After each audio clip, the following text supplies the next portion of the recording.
దేశవ్యాప్తంగా లక్షలాది మంది విద్యార్థులు ఎదురు చూస్తున్న నీట్ రీఎగ్జామినేషన్ కు ముందు కేంద్ర ప్రభుత్వం కీలక నిర్ణయం తీసుకుంది. ప్రశ్నాపత్రం లీక్ అయిందంటూ సోషల్ మీడియాలో జరుగుతున్న తప్పుడు ప్రచారాలకు అడ్డుకట్ట వేసేందుకు టెలిగ్రామ్ పై తాత్కాలిక ఆంక్షలు విధించింది.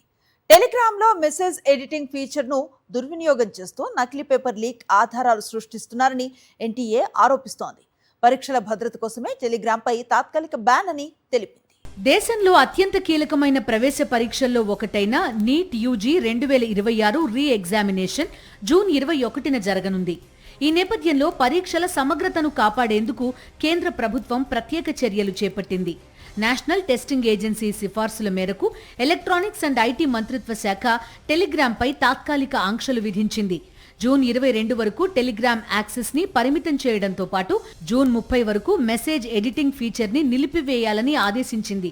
పరీక్షకు ముందు ప్రశ్నపత్రం లీక్ అయిందంటూ జరుగుతున్న తప్పుడు ప్రచారాలను అడ్డుకోవడమే ఈ నిర్ణయం వెనుక ప్రధాన ఉద్దేశమని ఎన్టీఏ వెల్లడించింది.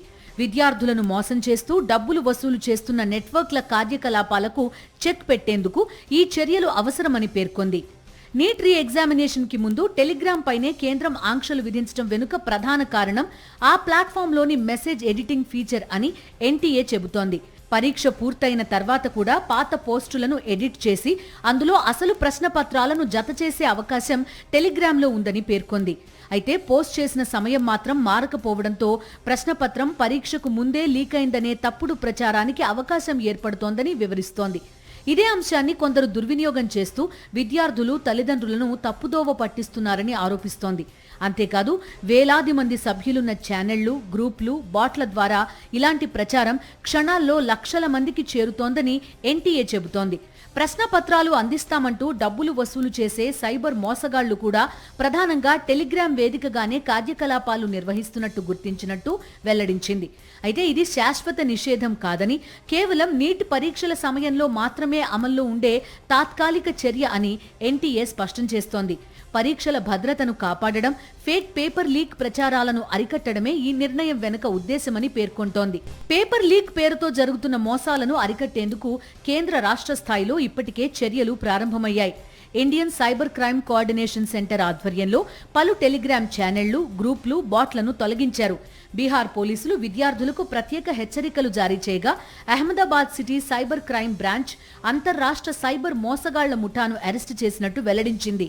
దర్యాప్తులో సుమారు ₹1,00,00,000 లావాదేవీలు జరిగినట్టు గుర్తించినట్టు సమాచారం. అయితే నీట్ క్వశ్చన్ పేపర్ పరీక్ష కంటే ముందు ఎక్కడా అందుబాటులో ఉండదని ఎన్టీఏ స్పష్టం చేస్తోంది. సోషల్ మీడియా లేదా మెసేజింగ్ యాప్లలో వచ్చే పేపర్ లీక్ ప్రకటనలను నమ్మొద్దని, అధికారిక సమాచారం కోసం ఎన్టీఏ వెబ్సైట్ ప్రకటనలనే అనుసరించాలని విద్యార్థులకు సూచిస్తోంది. జూన్ 21న పరీక్ష యథావిధిగా జరుగుతుందని, పరీక్షల భద్రతకు ఎలాంటి ముప్పు లేదని ఎన్టీఏ స్పష్టం చేసింది. ఎగ్జామ్స్ సమయంలో మాత్రమే టెలిగ్రామ్ పై పరిమితులు విధించడం ద్వారా పేపర్ లీక్ మాఫియాకు అడ్డుకట్ట వేయాలని కేంద్రం భావిస్తోంది. అయితే ఈ చర్యల ప్రభావం ఎంతవరకు ఉంటుందన్నది పరీక్షల అనంతరం తేలనుంది. ప్రస్తుతం మాత్రం సోషల్ మీడియాలో వచ్చే వదంతులను నమ్మకుండా అధికారిక సమాచారాన్నే అనుసరించాలని అధికారులు విద్యార్థులకు సూచిస్తున్నారు. మరిన్ని అప్డేట్స్ కోసం ఛానల్ ను సబ్స్క్రైబ్ చేయండి. నోటిఫికేషన్స్ కోసం బెల్ ఐకాన్ పై క్లిక్ చేయండి.